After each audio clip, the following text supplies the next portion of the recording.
मिसाल के तौर पे हमें क्या बताना, आप एक सिंपल सी बात कर रहे हैं और मैं समझूंगा ये इंटरव्यू मेरा काफ़ी कारगर रहा अगर लोग इतनी ही सी बात मान लें कि हेलमेट पहनना आपके लिए सरकार कहती है कि ये पहन लो, नहीं पहनोगे तो हम आपसे जुर्माना ले लेंगे। एक इमरजेंसी सिचुएशन में आपके पास ये लिबर्टी होती नहीं है, आपको तुरंत ही कहीं जाना है क्योंकि उसका इलाज तुरंत होना है, वरना वो काफ़ी प्राणघातक हो सकता है या डेट्रीमेंटल हो सकता है, जो भी कहा जाए। तो खासकर ट्रॉमा में और इमरजेंसी सिचुएशन में टाइम एक बहुत कीमती चीज़ है। ट्रॉमा सेंटर कहने का मतलब है जहाँ पर ट्रॉमा सर्जन हो, जहाँ पे कॉम्प्रिहेंसिव टीम केयर की व्यवस्था उपलब्ध हो, जिसमें ट्रॉमा सर्जन होते हैं, ऑर्थोपेडिशियन होते हैं, ठीक है, हमारे पास क्रिटिकल केयर इंटेंसिविस्ट होते हैं। तो अगर ऐसी कोई मुकम्मल जगह है, वहाँ अगर 1 घंटे के अंदर आप मरीज पहुँच जाए तो उसके बचने के चांसेस काफ़ी बढ़ जाते हैं। अगर आप अपने दिल से भी पूछ ले या किसी से पूछ लें तो 90% जनता सिर्फ इसलिए हेलमेट पहन के क्योंकि चालान कट जाएगा। बिल्कुल बिल्कुल। वो सुरक्षा की भावना बहुत कम लोगों में है। भावुकता सबके अंदर होती है, जितने इंसान आप देखें सबके अंदर थोड़ी बहुत जो भी है। हम थोड़े भावुकता से कभी परे भी होते हैं और कभी उसके संलग्न भी होते हैं। जब आप इलाज कर रहे होते हैं तो भावुकता को थोड़ा दरकिनार किया जाता है, क्योंकि अगर आप भावुक हो जाएंगे तो आप फिर इलाज करने में थोड़ी परेशानी आती है। लेकिन कहीं ना कहीं वो भावुकता हमारे अंदर है, निहित है। वो थोड़ी देर बाद वो अपना स्वरूप प्रखर करेगी, लेकिन वो रखना चाहिए और रखना ही चाहिए। मिसाल के तौर पर अगर हम आपसे बात करें कि एक इंसान कोई छत से गिर जाए, शरीर के किसी भी हिस्से में चोट लग सकती है, लेकिन अगर आप वहाँ खड़े हैं तो आप उसे किस डॉक्टर के पास ले जाएंगे? नमस्कार, मैं सुरभि सिंह, आप देख रहे हैं द एचटी न्यूज। आज के हमारे खास कार्यक्रम हेलो डॉक्टर में आपका स्वागत है, जहां हम करेंगे आपसे स्वास्थ्य से जुड़ी समस्याओं के बारे में बातें और करेंगे उसका समाधान। आज के हमारे खास कार्यक्रम में हमारे साथ जुड़ चुके हैं जाने माने डॉक्टर अभिनव आनंद, जो एक ट्रॉमा सर्जन है, जिनके पास 12 साल के एक्सपीरियंस के साथ एक समय कितना कीमती होता है उसका भी एक्सपीरियंस है। तो आपका असर आज के हमारे खास कार्यक्रम हेलो डॉक्टर में आपका बहुत बहुत स्वागत है। Thank you ma'am. सर, आप जिस फील्ड में वहाँ पे एक टाइम बहुत कीमती होता है, तो आप अपनी एक कीमती टाइम का एक उदाहरण के साथ हमारे साथ एक एग्जांपल शेयर कीजिए। Ma'am, I would like to correct you a bit. हमारे फील्ड में ही नहीं, मिनट तो हर एक वक्त कीमती नहीं, क्योंकि ट्रॉमा सर्जन जहाँ अगर एक इमरजेंसी कहीं भी अगर घटना हो गई तो वो फील्ड बहुत ज़रूरी है, क्योंकि वहाँ पे टाइम नहीं मिलता है कि कब किसका कहाँ एक्सीडेंट हो जाए, इसका कुछ पता नहीं होता है। हाँ, इन घटनाओं को तो हम रोक नहीं सकते और वो दूर की कौड़ी है रोकना उसे। मेरा मुद्दा इससे है कि अगर ये घटना घटती है तो उसे जल्द से जल्द उसका निवारण होना चाहिए। और इसमें जो सबसे बड़ी परेशानी आती है कि आप किसके पास जाएं और कहाँ जाएं, ठीक है। मिसाल के तौर पे अगर हम आपसे बात करें तो अगर कोई छोटी सी बीमारी है आपको, जिसके लिए आप 2 दिन 4 दिन रुक सकते हैं तो आप रुकते हैं। आप अपने सारे जो भी आपकी कार्यविधि है उसे ख़त्म कर किसी एक दिन निर्धारित करते हैं कि अगले दिन हम जाएंगे और डॉक्टर से मिलेंगे। लेकिन एक इमरजेंसी सिचुएशन में आपके पास ये लिबर्टी होती नहीं है, आपको तुरंत ही कहीं जाना है क्योंकि उसका इलाज तुरंत होना है, वरना वो काफ़ी प्राणघातक हो सकता है या डेट्रीमेंटल हो सकता है, जो भी कहा जाए। तो खासकर ट्रॉमा में और इमरजेंसी सिचुएशन में टाइम एक बहुत कीमती चीज़ है। फ़र्ज़ करें जैसे अगर एक मरीज़ को कहीं भी चोट लगी हो, शरीर के किसी भी अंग में चोट लगी, अगर उसे 1 घंटे के अंदर किसी एक जस्टिफाइड ट्रॉमा सेंटर पे पहुंचा दिया जाए, तो ट्रॉमा सेंटर कहने का मतलब है जहाँ पर ट्रॉमा सर्जन हो, जहाँ पे कॉम्प्रिहेंसिव टीम केयर की व्यवस्था उपलब्ध हो, जिसमें ट्रॉमा सर्जन होते हैं, ऑर्थोपेडिशियन होते हैं, ठीक है, हमारे पास क्रिटिकल केयर इंटेंसिविस्ट होते हैं। तो अगर ऐसी कोई मुकम्मल जगह है, वहाँ अगर 1 घंटे के अंदर आप मरीज़ पहुंच जाए तो उसके बचने के चांसेस काफ़ी बढ़ जाते हैं। और अगर इसी को थोड़ा डिले कर दिया जाए, फ़र्ज़ किया जाए 4 घंटे और 6 घंटे, तो फिर बचने के चांसेस भी घट जाते हैं और शरीर में कोई ना कोई विकार रह ही जाता है। तो इसीलिए समय का महत्व ट्रॉमा में बहुत ही ज़्यादा है। और हम लोग पढ़ते भी हैं, गोल्डन आवर का एक कंसेप्ट हमारे को बतलाया जाता है कि 1 hour of time of injury and to the presentation to the hospital, and that hospital should be a trauma center. It's not like that it can be any hospital. Sir इसीलिए मैंने बोला कि आपके फील्ड में बहुत एक time बहुत कीमती होता है, क्योंकि अगर एक्सीडेंट का तो पता नहीं कब कहाँ हो सर। बिल्कुल। और ऐसा है कि साल में ऐसा 12 लाख 2 लाख ऐसे केसेस आते रहते हैं। 2 लाख तो मौतें होती हैं हाँ। मैडम, जो ऑन रिकॉर्ड है। हाँ। और हिंदुस्तान अभी भी उतना आगे तो नहीं ही बढ़ पाया है कि हर एक मौतों का रजिस्ट्रेशन हो और वो सरकार की तो नज़रों यही में मेरा आए। अगला क्वेश्चन था कि इसके लिए हमें क्या करनी चाहिए कि मतलब ये मौतें की आंकड़े जो 2 लाख है थोड़ा कम हो, जो हमारे इंडिया में होते हैं। ये तो काफ़ी बृहद पैमाने पे इसका तो सॉल्यूशन होना चाहिए। एज अ डॉक्टर आप क्या बताना चाहेंगे? मैं एज अ डॉक्टर ही बता सकता हूँ। सबसे पहले तो मैं यही कहूँगा कि आप एक्सीडेंट से दूर रहें, जो हमारा प्राइम मोटो है कि एक्सीडेंट से बचना भी, अगर वो भी हम बता पाएँ, रोड ट्रैफिक सेफ्टी वगैरह बताकर, इंसानों में जागरूकता फैलाकर कि हेलमेट पहनना कितना ज़रूरी है, सीट बेल्ट लगाना कितना आवश्यक है, तो वो भी काफ़ी बेहतर होगा। लेकिन चलिए, ये हमारे कार्य क्षेत्र में नहीं, तो हम अपने डॉक्टर लेवल की ही बात कर लें। सर अगर किसी का एक्सीडेंट हो जाता है और उसे ट्रॉमा सेंटर ले जाने में काफ़ी टाइम होता है, तो इस बीच क्या करनी चाहिए कि जो पेशेंट है उसको हम बचा सकें? देखिए, क्योंकि बहुत केसेस होते हैं कि उतने दूर ले जाने पर बीच में ही लोग दम तोड़ देते हैं, नहीं बच पाते हैं। सबसे बेहतर तो इसका यही उपाय है कि जो सबसे नज़दीकी स्वास्थ्य सेवाएं उपलब्ध हो, आप वहाँ लेकर जाएं, जो सबसे नज़दीकी हो, क्योंकि आपके पास वो समय नहीं होता है उस वक़्त, आपको पता नहीं होता, और हर एक जगह ट्रॉमा सेंटर खुला भी नहीं है।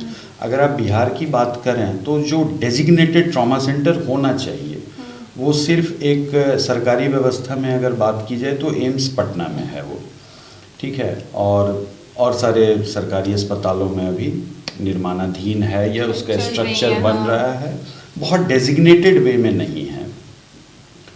प्राइवेट सेक्टर में भी बहुत ऑर्गेनाइज्ड वे में नहीं है ट्रॉमा सेंटर या trauma care as a comprehensive care. तो हमारी एक छोटी सी कोशिश है कि हम वो केयर दे पाएँ। तो सबसे बेहतर तो ये है मैम कि आप सबसे नज़दीकी स्वास्थ्य सेवा जो भी है उपलब्ध आपके पास, वहाँ लेकर जाए, और उसके बाद ये उनकी जिम्मेवारी बनती है कि वो मरीज़ को इतना स्टेबल कर दें। उसमें 2-4 चीज़ें हैं जो कि मैं आपको नहीं बता पाऊँगा या समझा पाऊँगा, ठीक है, एयरवे मेंटेनेंस है, ब्रीदिंग का पार्ट है, तो वो बिल्कुल मेडिकल टर्म्स हैं और मेडिकल के लोगों को समझने और समझाने की चीज़ हैं। अगर उन छोटे छोटे चीज़ों का भी ख्याल कर लिया जाए तो आपके पास एक मुकम्मल समय होता है। फ़र्ज़ के तौर पर हम आपसे अगर कहें कि एक एक्सीडेंट हो जाए, जो हेलमेट खोलने की विधि है जो हमें बताया गया है, उस विधि से कोई भी रोड पर नहीं खोल पाता, और जायज़ भी नहीं है कि वो खोलें, क्योंकि उन्हें उनकी जानकारी नहीं है। हमें भी ये जानकारी तब मिली जब हम एक अच्छे ट्रॉमा सेंटर में जाकर हमने काम किया। ऐसा नहीं है कि हमारी जानकारी हमें हमारे MBBS या MS लेवल पे ये जानकारी थी, मुझे भी ये जानकारी नहीं थी, तो मैं ये एक्सपेक्ट भी नहीं कर सकता हूँ लोगों से कि ये जानकारी उनको, लेकिन धीरे धीरे ऐसे ही जागरूकता बढ़ेगी तो उस हेलमेट खोलने का भी एक तरीका होना चाहिए, और है, जिससे हम सर्वाइकल स्पाइन इंजरी बचा सकते हैं, जिससे तुरंत मौत हो जाती है या लाइफ लॉन्ग पैरालिसिस हो जाता है, दोनों हाथ पाँव नहीं चलते। तो ऐसी छोटी छोटी चीज़ें हैं, 2 कदम चलने से शायद ये 2000 कदम का फासला पूरा हो।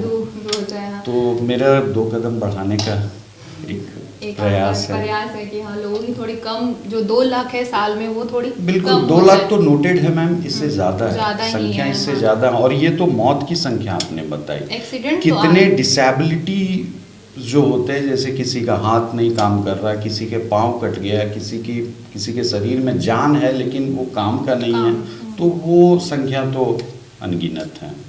सर अगर किसी का एक्सीडेंट होता है और इमरजेंसी में, बहुत इमरजेंसी में पेशेंट आता है, तो आपका प्रोसेस क्या होता है? अपने साथ हमारे दर्शकों के साथ थोड़ा शेयर कीजिए। मैम वो देखिए, वो बिल्कुल ही एक मेडिकल भाषा हो जाएगी जो कि बहुत आपके परे या किसी के परे, मतलब मुश्किल है उसको समझा पाना और समझ पाना। ठीक है, तो कहने को नाम मात्र के लिए मैं आपको बता दूं, ABCD जो बच्चों का ABCD आप पढ़ते हैं, हमें भी वही 5 चीज़ें बताई गई हैं। सुनने में काफ़ी छोटी सी चीज़ है, लेकिन सालों लग जाते हैं इस 5 अक्षर को पढ़ने में। हाँ सर, ये तो है कि जितने लोग हैं इतने लापरवाही करते हैं, और उनकी लापरवाही की वजह से जो ये घटनाएं दिन पर दिन घटती जा रही हैं और मौतें होती जा रही हैं, एक्सीडेंट होते जा रहे हैं, इसको आप लोगों को थोड़ा कीजिए कि मतलब कम हो मौतें, जागरूक देखिए कीजिए। इसमें जो है ना, we are not stakeholders, लेकिन एक कोशिश ज़रूर है हमारी कि हम अगर कुछ मुकम्मल जगह पर पहुंच जाएं तो हम ज़रूर एक प्रिवेंटिव एस्पेक्ट भी मेरे दिमाग में है। जैसे फ़र्ज के तौर पर अगर बात की जाए कि रोड कैसे बनना चाहिए, बेहतर है वो इंजीनियर बताएंगे, हम उसमें कुछ नहीं बता सकते। लेकिन अगर उसमें हम उनको ये डाटा दे सकें कि जैसे आप देखें जो भी ये रोड का डेवलपमेंट हुआ है, चौराहा कैसे बना, इन सब के पीछे कहानियाँ हैं। सीट बेल्ट क्यों आ गया, कैसे ईजाद हुआ, हेलमेट क्यों ईजाद हुआ, ये तभी हो पाया जब 2 लोगों का समन्वय हुआ। एक कोई इंजीनियर मिले, एक कोई मेडिकल वाले लोग मिले, रोड सेफ्टी वाले लोग मिले, तो एक बड़ा कॉम्प्रिहेंसिव काम है मैम। तो वो तो एक प्रिवेंटिव एस्पेक्ट है जिस पे, और उसके लिए काफ़ी रिसोर्सेज की ज़रूरत होती है। हम चाहेंगे कि हम उस लायक बने कि लोग हमसे ये बात जानना चाहें और हम कुछ उसमें सहभागी बने कि कैसे इसको बचाया जा सकता है। हमारे पास हैं बहुत तरीके हैं ऐसे बताने को। मिसाल के तौर पे हमें क्या बताना, आप एक सिंपल सी बात कर रहे हो और मैं समझूंगा ये इंटरव्यू मेरा काफ़ी कारगर रहा अगर लोग इतनी ही सी बात मान लें कि हेलमेट पहनना आपके लिए सरकार कहती है कि भैया पहन लो, नहीं पहनोगे तो हम आपसे जुर्माना ले लेंगे। बहुत जागरूक करते हैं हेलमेट, लेकिन अगर आप अपने दिल से भी पूछ लें या किसी से पूछ लें तो 90% जनता सिर्फ इसलिए हेलमेट पहनती है क्योंकि चालान कट जाएगा। बिल्कुल बिल्कुल सर, वो सुरक्षा की भावना बहुत कम लोगों में है। तो ये तो हमारी जागरूकता की कमी है कि जो चीज़ें बिल्कुल सामने हैं, और एक हेलमेट पहन लेने मात्र से कितना बचाव होता है ये आप जब मेडिकल साइंस में रहेंगे, किसी अस्पताल में रहेंगे, तभी आप बता पाएंगे। आपके पास आए दिन कितने केसेस आते होंगे एज अ ट्रॉमा सर्जन? अभी तक तो हमने जो है सरकारी संस्थानों में काम किया है, तो वहाँ तो गिनतियाँ नहीं होती हैं, वहाँ तो अनगिनत कुछ ऐसे केसेस होते होंगे जिससे आपको, हर इंसान को थोड़ा भावुक हो जाता है कि हाँ। बिल्कुल मैम, आप कोई अगर ऐसे एक हमारे बात साथ शेयर कीजिए कि हमारे दर्शकों को भी लगे कि नहीं, डॉक्टर भी बहुत भावुक होते हैं और हम बचें और थोड़ा सुरक्षा, अपना सेफ्टी का ख्याल रखें। ये ना, ये बताना बहुत उचित नहीं होगा। ऐसा नहीं है, डॉक्टर भी तो इंसान ही होते हैं, भावुकता के हमारे अंदर नहीं हो सकती।